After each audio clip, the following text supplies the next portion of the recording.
Ça fait que le titre de la prédication, c'est avoir un cœur honnête, intègre, vrai, sincère. Et c'est tout à fait possible de marcher devant le Seigneur avec un cœur intègre. Si vous aimez Jésus, c'est la condition. Dieu a dit à Abraham, dans Genèse 17, 1b, comme on pourrait dire, « Je suis le Dieu Tout-Puissant. Je suis le Dieu Tout-Puissant. Marche devant ma face et sois intègre. » Si cela aurait été impossible, Dieu ne l'aurait pas demandé. Mais Dieu dit « sois intègre ». C'est parce que c'est possible. La possession d'un cœur intègre a toujours fait partie de la foi.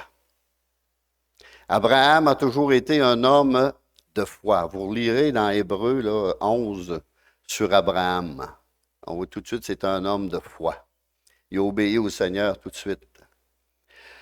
Plus tard, Dieu rappela aux enfants d'Israël dans Deutéronome 18, 13, « Tu seras entièrement à l'Éternel ton Dieu. » Entièrement à l'Éternel ton Dieu. Et dans le psaume 101, verset 2, B, « Je marcherai dans l'intégrité de mon cœur au milieu de ma maison. » Je marcherai dans l'intégrité de mon cœur. Malheureusement, le fils de David, le roi Salomon, a failli dans ce domaine. Et on va aller dans 1er Roi, chapitre 11, verset 4. 1er Roi, chapitre 11, verset 4. À l'époque de la vieillesse de Salomon, ses femmes inclinèrent son cœur vers d'autres dieux, et son cœur ne fut point tout entier à l'Éternel, son Dieu, comme l'avait été le cœur de David, son père. Salomon alla après Astarté, divinité des Sidoniens, et après Milcom, l'abomination des Ammonites. C'est grave, c'est sérieux, là. Et Salomon fit ce qui est mal aux yeux de l'Éternel, et ne suit point pleinement l'Éternel comme David, son père. C'est quelque chose. David n'a jamais adoré d'autres dieux. David ne s'est jamais agenouillé devant des idoles ou prié d'autres dieux que le vrai Dieu.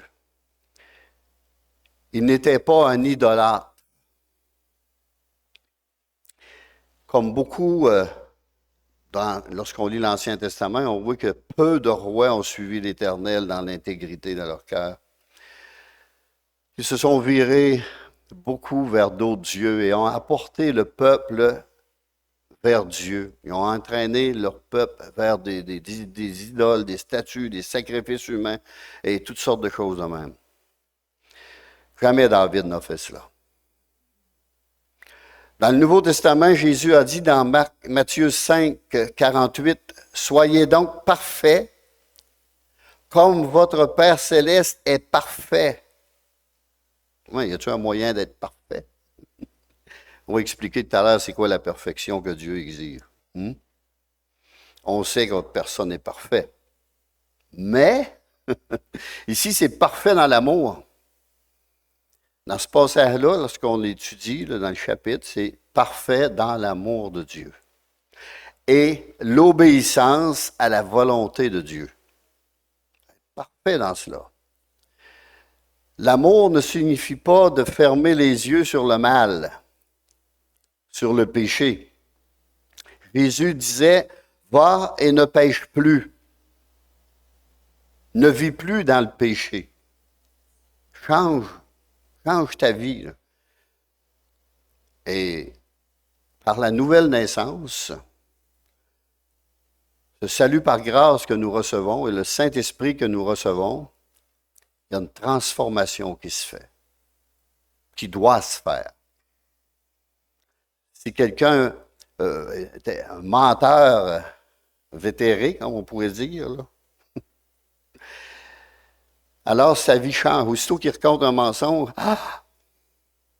Ça, c'est la preuve que l'esprit est là, là. Il y en a qui aimaient voler, tromper, tricher, et aussitôt que ça. Ah! Qu'est-ce qui se passe? Il y a une transformation. Un nouvel homme, un nouvel être, parce que l'Esprit de Dieu est venu. Et la personne ne peut plus vivre dans le péché. Tout de suite, pardon Seigneur. 1 Colossiens, c'est-à-dire Colossiens 1, verset 28, c'est lui, Jésus, que nous annonçons, exhortant tout homme en toute sagesse, afin de présenter à Dieu tout homme devenu parfait en Christ. Devenu parfait en Christ.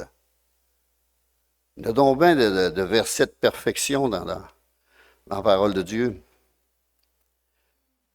Qui veut dire parvenu à l'état d'adulte. C'est ça, parfait. À l'état d'adulte. Il faut grandir dans la voie de Dieu. Il faut grandir. Dans une union avec Christ. Parfait dans une union avec Christ. On a une prophétie sur cela. Chercher la face de Christ. Aller dans la présence de Christ. Étudier la parole. Lire la parole. C'est là notre bonheur et notre bien-être. C'est là qu'on a de la joie et qu'on est heureux. Quand on est chrétien, il n'y a pas de joie en dehors de ça, là. C'est là que Dieu nous parle, puis quand que Dieu nous parle, il réjouit notre cœur. Il nous révèle des versets dans sa Bible. Ah, merci Seigneur, merci Seigneur. Je comprends, là. On va aller dans Colossiens. On a beaucoup de versets. Prenez ça comme une étude ce matin ou un enseignement, là. On va aller dans Colossiens 4, verset 12.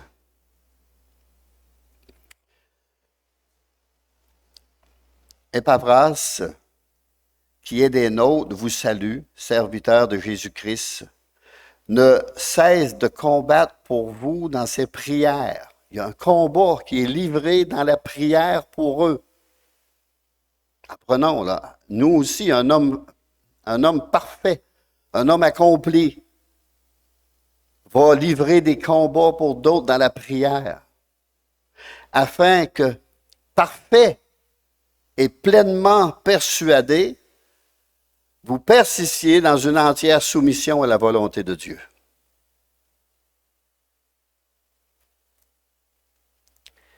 C'est lui, Jésus, que nous annonçons, exhortant tout homme en toute sagesse, afin de présenter à Dieu tout homme devenu parfait en Christ, parvenu à l'état d'adulte, dans son union, mes amis. Et là, on vient de lire, afin que parfait et pleinement persuadé ou convaincu, vous persistiez dans une entière soumission à la volonté de Dieu. Que ta volonté soit faite. Ça doit être des prières qu'on fait à Dieu, ça. C'est des exemples, c'est des modèles de prière. Tu sais, on a chanté des chants, mais il y a des chants qu'on chante qu'il faut qu'ils deviennent une prière. Il faut que ça devienne une prière pour nous. Oui, Seigneur, fais ton œuvre, transforme-moi, change-moi, fais ton œuvre en moi. C'est une prière que Dieu veut. Dieu veut cette prière. Une autre version dit « combat sans cesse ». Combattant sans cesse pour vous dans ces prières, pour que vous deveniez bons comme des adultes dans la foi. Vous deveniez comme des adultes dans la foi. Il y en a qui sont encore, pas ici, là, mais au lait puis bébé d'un corps d'homme. Non, faut grandir, mes amis. Il y a le lait, il y a la purée, hein? Nourriture un peu plus solide, puis les patates puis la viande ou le riz ou quoi que ce soit que vous préférez. Mais il y a une nourriture solide, de la viande qu'il faut manger, qu'il faut grandir. Des hommes parfaits, c'est des hommes accomplis, matures dans la foi, prêts à accomplir pleinement la volonté de Dieu. Oui, Seigneur, je suis prêt, mais donne-moi la force. Tout le temps prêt, des fois, c'est la force. Donne-moi la force. Donne-moi ce qui va avec. Dieu donne de ce qu'il leur donne. Dieu donne de ce qu'il leur donne. Il a ordonné une mission à Moïse, mais il a donné la force de l'accomplir. Il a donné une autre mission dans le livre des Juges. À qui? L'autre avant?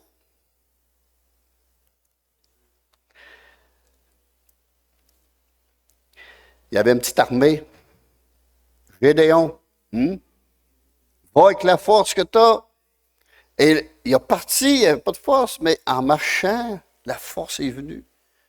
Tout est venu. Quand on prend quelque chose, un poste dans l'Église, on n'a pas la force d'accomplir tout ça. On ne l'a pas, on ne l'a pas. Mais on s'essaye, puis tiens, première nouvelle, ça marche. Ça réussit. En venant, on dirait qu'on perd le son, puis ça revient. On va aller dans 1 Pierre 5. 1 Pierre, chapitre 5.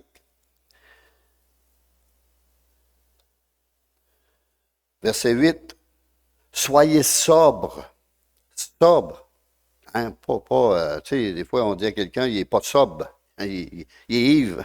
Soyez sobres. Veillez. Votre adversaire, le diable, rôde comme un lion rugissant, cherchant qui il dévorera. Résistez-lui avec une foi ferme, sachant que les mêmes souffrances sont imposées à vos frères dans le monde. Le Dieu de toute grâce, qui vous a appelé en Jésus-Christ à sa gloire éternelle, après que vous aurez souffert un peu de temps, les épreuves et tout, vous perfectionnera lui-même, vous affermira, vous fortifiera, vous rendra inébranlable, comme il est en train de faire avec François. À lui soit la puissance au siècle des siècles. Mais il fait en chacun de nous, mes amis. Il fait en chacun de nous. On passe des épreuves, on passe des difficultés, on passe. Mais quand on est adulte dans le Seigneur, on sait pourquoi. Parce que Dieu nous prépare quelque chose. Ça l'a pris Moïse. Quand on regarde la vie de Moïse, il a été 40 ans dans le monde. Là, il pouvait tout faire. Dieu lui a demandé de faire quelque chose, puis là, il est parti, puis il était par ses propres forces, puis il était capable. Mais ça n'a pas fonctionné. 40 ans dans le désert. Ça a pris 40 ans à Dieu de vider Moïse de lui-même. 40 ans pour faire sortir l'Égypte en Moïse. Puis là, Dieu a confié une mission, puis Moïse dit, envoie qui tu voudras. Mais c'est quand on dit ces paroles-là qu'on est prêt. C'est là qu'on est prêt. Non, Seigneur, je ne veux pas aller là parce que je sais dans quoi il va m'engager. Non! Tu es prêt. Va à cette heure. Mais là, ma force va t'accompagner. Ma puissance va t'accompagner. Les miracles vont t'accompagner. Tout va t'accompagner. C'est là qu'il faut aller. Mais nous, non, on va dire un autre. Dieu est prêt de faire mourir Moïse. Hein? Vous vous souvenez? Il y avait un bébé qui n'était pas circoncis, puis il est tombé malade. Puis s'il n'aurait pas circoncis, il serait mort là. Mais, le circoncis. Il y avait quelque chose qui empêchait la bénédiction de Dieu aussi. Il faut se débarrasser de ça. Il faut se débarrasser de ça. Il nous a appelés à sa gloire éternelle, après que vous aurez souffert un peu de temps, comparé à la gloire éternelle, c'est un peu de temps, mes amis, vous perfectionnera lui-même. Moi, j'ai dit à beaucoup de personnes, tu vas à l'école, le Seigneur va s'occuper de toi. Il va te transformer, il va te bénir, il va te changer, il va te délivrer, il va faire son œuvre. C'est ça que ça veut dire à l'école de Dieu, là. Il va t'apprendre des choses, il va t'ouvrir des yeux sur des choses. Tu vas comprendre. Vous perfectionnera lui-même, qui veut dire vous formera, vous affermira, vous fortifiera et vous rendra inébranlable dans la foi en sa parole. Il faut être inébranlable dans la foi en sa parole quand on prêche, mes amis. Il faut l'être. On n'a pas le choix. Si on ne l'est pas, vous allez dire, ouais, il ne sait pas en quoi il croit, lui. Parce qu'il y en a qui sont inébranlables dans l'Église. Ils sont solides. Puis ils persévèrent, puis ils continuent à lire le Bible, puis ils persévèrent dans le Seigneur. Puis même si la tête leur tombe, ils ne renieront pas le Seigneur. L'homme intègre, l'homme mature, l'homme accompli, l'homme adulte, l'homme parfait, c'est toute la même chose, ça. Inébranlable. Pour arriver à saisir cette idée, l'homme intègre, parfait, il ne faut pas, premièrement, comprendre que la perfection ne signifie pas une existence sans péché et sans faute. C'est pas ça, c'est pas sa perfection-là que Dieu cherche. Les gens jugent selon les apparences extérieures, mais Dieu juge selon le cœur. Et ces motivations qui sont cachées, ce qui nous motive à agir, ce qui nous pousse à agir, Dieu aime sonder nos sentiments des fois. On va aller dans 1 Samuel.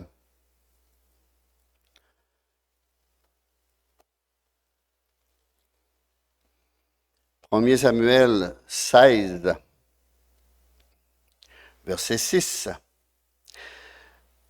Lorsqu'ils entrèrent, ici c'est Samuel, il se dit, en voyant Éliade, « Certainement, loin de l'Éternel est ici. » Le loin de l'Éternel, c'est écrit loin, mais ça veut dire le loin de l'Éternel est ici devant lui. Il a regardé à l'extérieur, à son apparence, à sa grandeur, à sa force, à ses beaux yeux. Je ne sais pas. Et l'Éternel dit à Samuel, « Ne prends point garde à son apparence et à la hauteur de sa taille, car je l'ai rejeté. » Il n'y avait pas un cœur pour Dieu. Je l'ai rejeté. L'Éternel ne considère pas ce que l'homme considère. Puis ça, il faut se le rappeler souvent, mes amis. Souvent, parce qu'on peut se tromper énormément. L'homme regarde ce qui frappe les yeux, mais l'Éternel regarde au cœur. Puis il va toujours continuer à le faire. David avait un cœur intègre devant le Seigneur. Et pourtant, il a chuté. Il a chuté. Sa vie a été marquée. Et cela à jamais. Par l'adultère, Bathsheba, et le crime d'Uri, son mari. Sa vie a été marquée. À jamais. Ses meilleurs amis se sont virés contre lui. Son conseiller qu'il allait adorer puis louer ensemble s'est viré contre lui. Puis s'est uni à Absalom. Mais il a fini par se suicider. Quand vous lisez toute l'histoire, il a fini par se suicider, cet homme-là. La notion de perfection a toute autre signification pour Dieu. C'est la maturité. la droiture, l'honnêteté, l'intégrité de cœur, de soumission totale et s'éloigner du péché, mes amis. S'éloigner du péché. Un cœur intègre est un cœur plein d'amour, toujours prêt à répondre aux appels et aux avertissements du Seigneur. Et cela à tout moment. Un tel cœur peut dire « Parle, Seigneur, car ton serviteur écoute. » Parle, je t'à l'écoute. Montre-moi le chemin et je le suivrai. Montre-moi la voie. Montre-moi le chemin et je vais le suivre. On va examiner maintenant 3 traits d'un tel cœur. Premièrement, un cœur intègre se laisse sonder. Se laisse sonder. Psaume 139.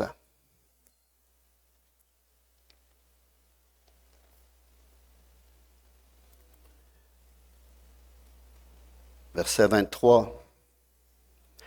Sonde-moi, ô Dieu. Ça, c'est des prières qu'on doit faire. Sonde-moi, ô Dieu, et connais mon cœur. Éprouve-moi et connais mes pensées. Dieu éprouve nos pensées.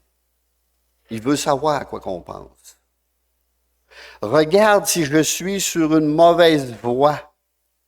Ça peut arriver quand tu engages une mauvaise voie, maintenant. Et conduis-moi sur la voie de l'éternité. La voie de la vérité. La voie de la vie éternelle. Dieu, en effet, sonde nos cœurs et il le dit à Jérémie. On va aller dans Jérémie.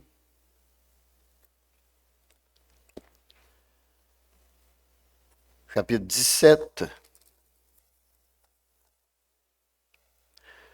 Jérémie 17, verset 9. Le cœur est tortueux par-dessus tout. Ça, c'est notre cœur, ça.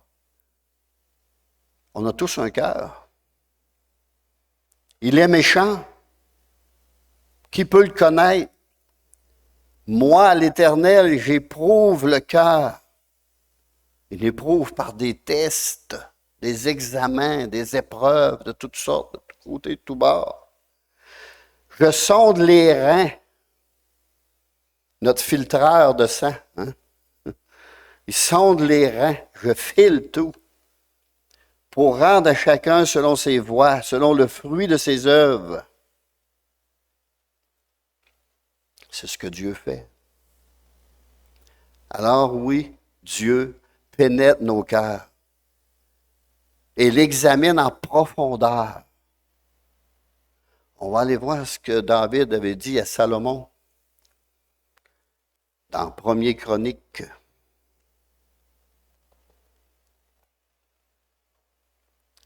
Premier Chronique 28, verset 9. Et toi, Salomon, mon fils, connais le Dieu de ton père et sers-le d'un cœur dévoué et d'une âme bien disposée, car l'Éternel sonde tous les cœurs et pénètre tous les desseins et toutes les pensées. Si tu le cherches, il se laissera trouver par toi. Mais si tu l'abandonnes, il te rejettera pour toujours. C'était le conseil de David à Salomon. On sait c'est quoi qui a égaré Salomon. Hein? C'était juste au-dessus du verset qu'on a lu tout à l'heure. Je ne l'ai pas lu, mais 700 femmes, 300 concubines. Il avait un cœur volage. Un peu plus qu'un autre. Mais il pouvait avoir des mal-aimés à travers, là. Aujourd'hui, il y en a qui se donnent sa raison-là. Ben moi, j'ai trop d'amour. J'ai trop d'amour à donner. Je les aime toutes. J'aime briser ce foyer-là, j'aime briser lui, j'aime briser ce foyer-là, j'aime... Ouais, réfléchis un peu à ce que tu dis, avec ton amour. C'est l'amour du moi. Moi, moi, moi, moi. On va aller dans 1 Corinthiens, chapitre 2, verset 9. Mais comme il est écrit, ce sont des choses que l'œil n'a point vues, que l'oreille n'a point entendues et qui ne sont point montées au cœur de l'homme. Des choses que Dieu a préparées pour ceux qui l'aiment. Est-ce que vous aimez le Seigneur? Ces choses-là sont préparées pour vous. Ceux qui aiment la vérité, ceux qui aiment Jésus-Christ, ceux qui aiment le Sauveur, ceux qui aiment sa parole. Dieu nous les a révélés par l'Esprit. Car l'Esprit sonde tout, même les profondeurs de Dieu. Lequel des hommes, en effet, connaît les choses de l'homme, si ce n'est l'Esprit de l'homme qui est en lui? De même, personne ne connaît les choses de Dieu, si ce n'est l'Esprit de Dieu qui est en lui. Or, nous n'avons pas reçu l'Esprit du monde, mais l'Esprit qui vient de Dieu, afin que nous connaissions les choses que Dieu nous a données par sa grâce. Afin que nous connaissions. Afin que nous connaissions. Seuls les croyants peuvent comprendre les choses que Dieu a préparées pour ceux qui l'aiment. Les vrais croyants. Ceux qui sont nés de nouveau. Aujourd'hui, la nouvelle naissance, c'est même plus prêché. Non, ils ne prêchent plus ça. Ils prêchent l'amour. L'amour. Aimer tout le monde. Même s'ils servent des dieux païens. Ça aboutit tout en la même place, qu'ils nous disent. Ça aboutit à Rome. Rome, ça va être la grande prostituée, mes amis. Lorsque le croyant lit et étudie la parole de Dieu, le Saint-Esprit l'éclaire afin qu'il puisse comprendre la vérité. Au verset 16, « Car qui a connu la pensée du Seigneur pour l'instruire? Or, nous avons la pensée de Christ. » Les enfants de Dieu ont la pensée de Christ pour l'instruire par l'Esprit. C'est merveilleux, mes amis. On lit des versets comme ça, comme on vient de lire, là, puis avec David, puis tout. Ça nous réjouit, puis on les comprend, puis il y en a d'autres. Non, ça veut dire ça.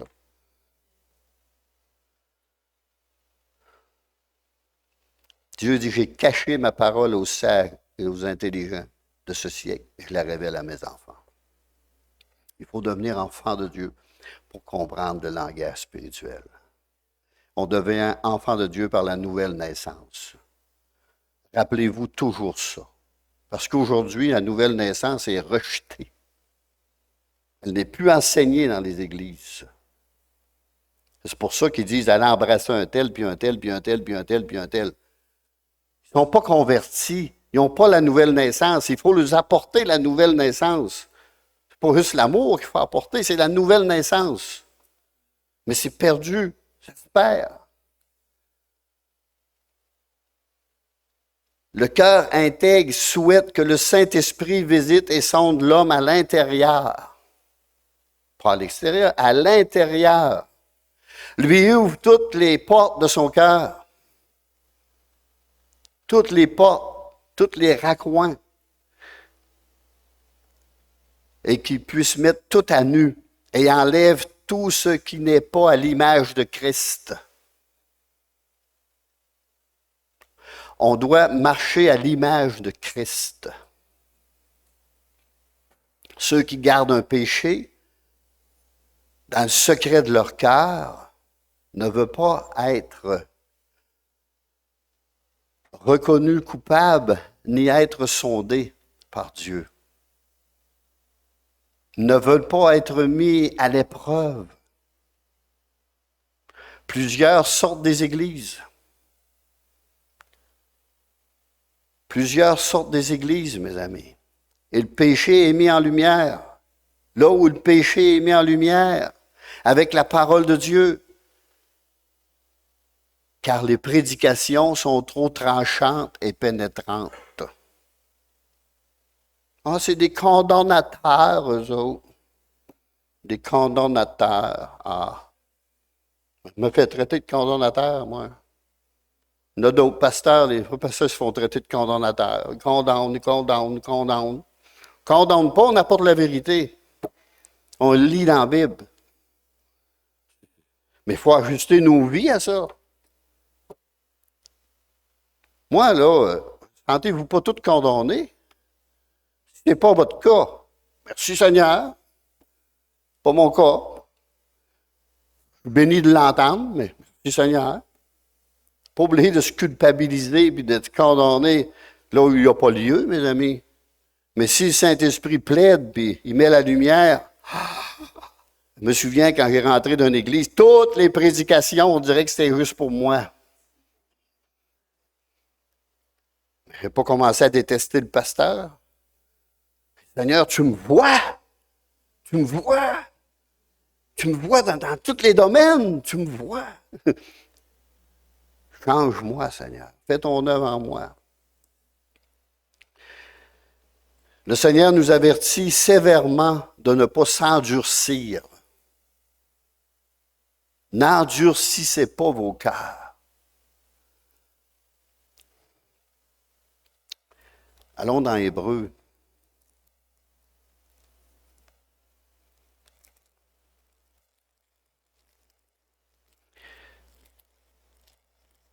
Ils vont aller probablement plus vite que moi avec Hébreux 4, verset 12. Car la parole de Dieu est vivante. Amen.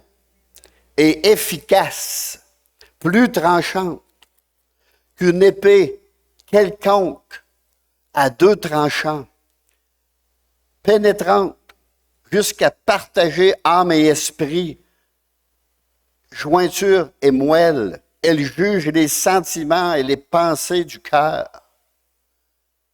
Nulle créature n'est cachée devant lui, mais tout est à nu et à découvert aux yeux de celui à qui nous devons rendre compte. On est mieux de changer ici-bas, mes amis. Parce qu'un jour, il va falloir rendre des comptes à Dieu. Donc, on va parler à ce bord-là.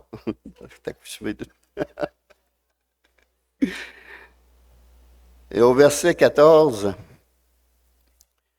ainsi, puisque nous avons un grand souverain sacrificateur qui a traversé les cieux, Jésus, le Fils de Dieu, c'est bien écrit pour pas que personne se trompe, demeurons fermes dans la foi que nous professons. Car nous n'avons pas un souverain sacrificateur qui ne puisse compatir à nos faiblesses. Au contraire, il a été tenté comme nous en toutes choses, sans commettre de péché. Approchons-nous donc avec assurance du trône de la grâce, du Roi des rois, du Seigneur des seigneurs, afin d'obtenir miséricorde.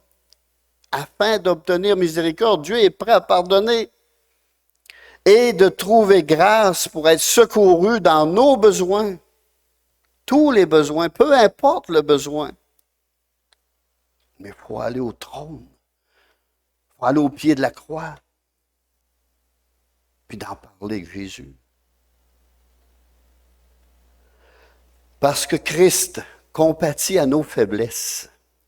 Il compatit à nos faiblesses. Il sait que qu'on est fait de chair. Il compatit à nos faiblesses. Approchons-nous donc du trône de la grâce afin d'y trouver pardon. C'est ça, miséricorde. Afin de trouver pardon et la délivrance. Dieu nous aime trop pour nous laisser tels que nous sommes.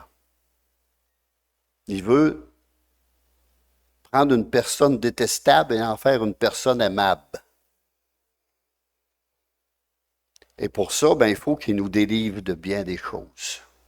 Puis à chaque fois que Dieu nous montre qu'on a besoin de délivrance dans un domaine, Seigneur, tu as la permission.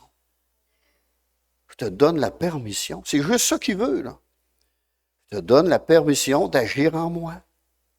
Puis de me débarrasser de tout cela. Il va le faire. Il va le faire.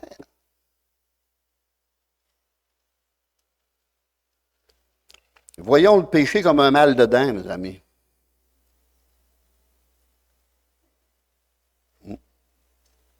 Puis Dieu comme le dentiste, qui veut enlever ce mal. Il veut nous débarrasser de cela.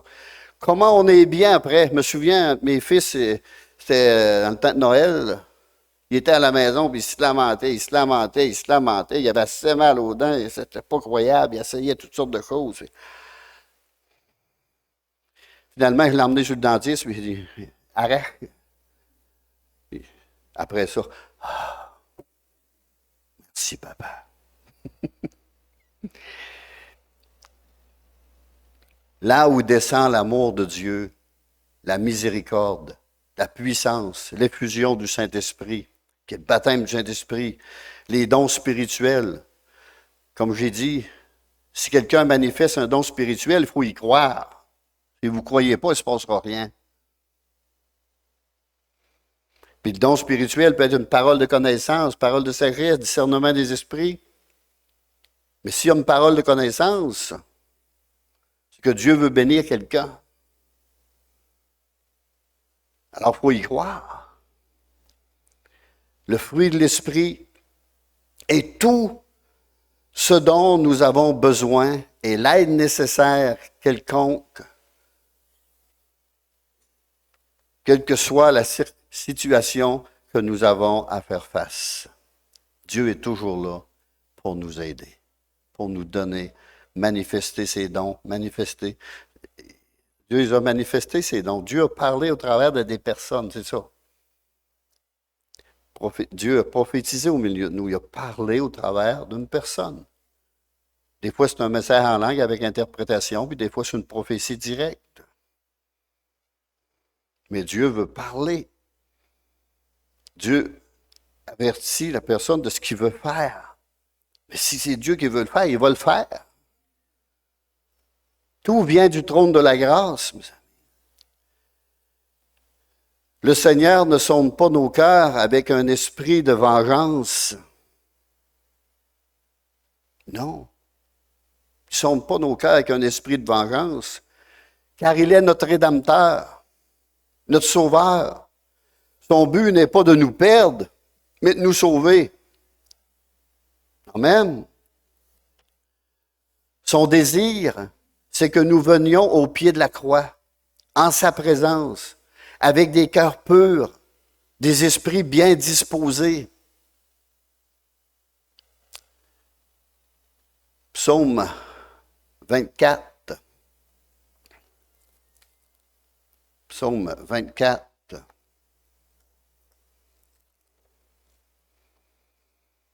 Verset 3. C'est bien ces beaux psaumes. Qui pourra monter à la montagne de l'Éternel?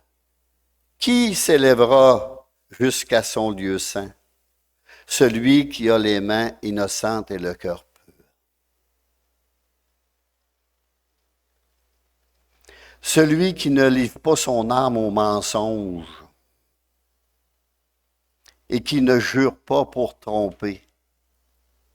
Il obtiendra la bénédiction de l'Éternel, la miséricorde du Dieu de son salut. David souligne le fait que ceux qui veulent adorer et servir le Seigneur et recevoir sa bénédiction doivent s'efforcer d'avoir un cœur pur et mener une vie juste. Deuxièmement, un cœur intègre a confiance. Dans le psaume 22, verset 5. En toi se confiaient nos pères. En toi se confiaient nos pères. Ils se confiaient et tu les délivrais. Ils criaient à toi et ils étaient sauvés. Ils se confiaient en toi et ils n'étaient point confus. Ils se confiaient. Et David aussi se confiait. Psaume 25. Mon Dieu, en toi je me confie. Ça, c'est un psaume de David. Mon Dieu, en toi je me confie. Psaume 11, verset 1. C'est en toi, l'Éternel, que je cherche un refuge. C'est en toi que je cherche un refuge. Faire confiance au Seigneur, c'est la foi en action. Lui faire confiance en toute chose, peu importe la situation. Car il est le Dieu Tout-Puissant, celui qui peut tout. Celui qui peut tout. Un cœur confiant ne cesse de dire, Seigneur, conduis mes pas, dirige mes pas. Car il est notre Père bien-aimé. Parfois, il permet mes souffrances, mes tentations, mes épreuves, mais jamais au-delà que ce que je puis supporter. Puis, il me délivre toujours.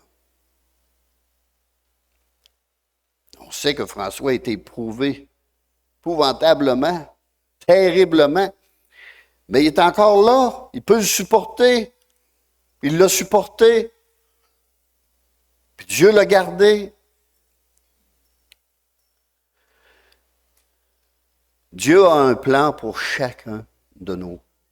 Chacun de nous, Dieu a un plan. Et il connaît le nombre de mes cheveux. Il connaît le nombre de cheveux que j'ai sur la tête. Il règne sur moi et sur tout événement ou situation qui me touche. Dieu est là.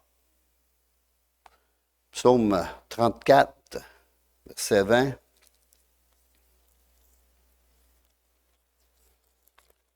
Psaume 34, verset 20.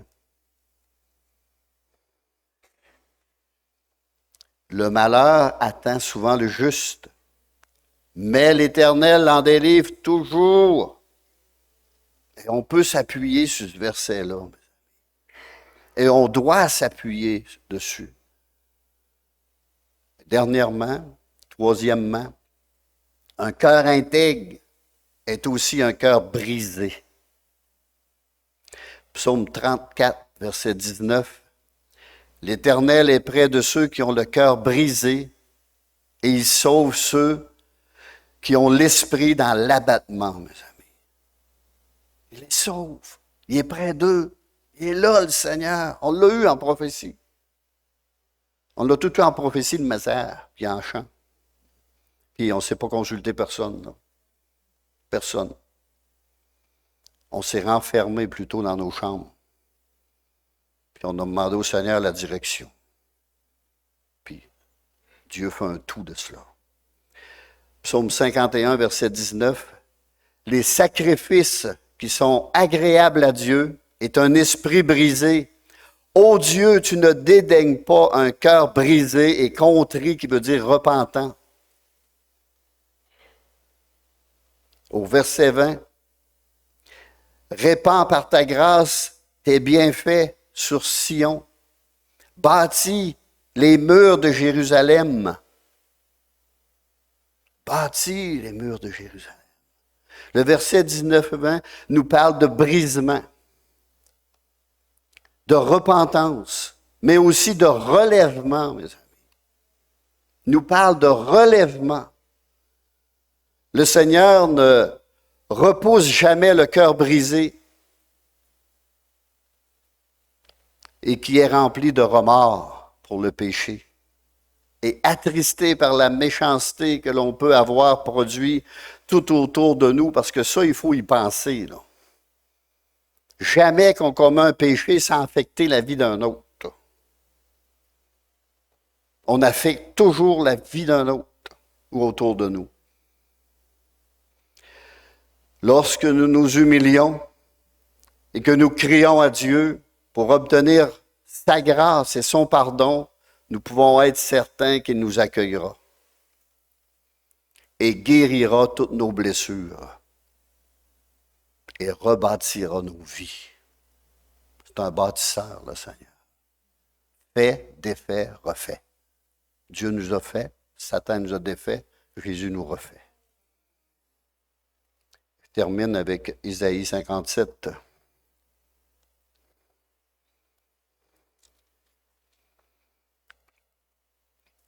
Isaïe 57, verset 15. Car ainsi parle le Dieu très haut, dont la demeure est éternelle et dont le nom est saint. J'habite dans les lieux élevés et dans la sainteté. Mais je suis avec l'homme contrit et humilié, afin de ranimer les esprits humiliés, afin de ranimer les cœurs contrits. Quelque chose. Au verset 18, j'ai vu ses voies et je le guérirai. Je lui servirai de guide et je le consolerai, lui et ceux qui pleurent avec lui. Je mettrai la louange sur les lèvres. Paix, paix à celui qui est loin et à celui qui est près, dit l'Éternel. Je les guérirai. Guéris mon corps, guéris mon âme, guéris mon esprit. Guéris tout de moi, Seigneur. C'est des promesses. C'est des promesses qu'il a faites à ses enfants et nous sommes ses enfants, nous lui appartenons. Nous sommes le troupeau de son pâturage, mes amis. Puis Dieu veut bénir, il veut délivrer, il veut sauver. Il est le même. Il est rempli de miséricorde. Si vous lirez l'histoire de Manassé dans la Bible, là, pas un homme peut faire aussi pire que ça. Il s'est repenti, puis Dieu l'a relevé. C'est une histoire presque incroyable. Mais Dieu, on voit que c'est un Dieu de miséricorde et de bonté. Amen. On va pencher nos têtes. Seigneur, Seigneur, merci pour ta bonté. Merci pour ta fidélité. Vous savez, je vais vous donner une chance de prier dans l'assemblée. Vous avez entendu le message. C'est un message de la part de Dieu, la parole de Dieu. Alors ouvrez votre cœur, faites une prière. Faites une prière au Seigneur qui pourrait bénir les autres ou bénir vous-même. On répond à ce que Dieu nous dit. Je l'ai fait souvent dans le passé. J'entendais le pasteur prêcher, j'étais Seigneur, c'est moi ça! Puis là, je me mettais à prier dans l'église tout fort, puis viens-moi en aide. Alors la parole est à vous. Laissez-vous conduire par l'Esprit de Dieu.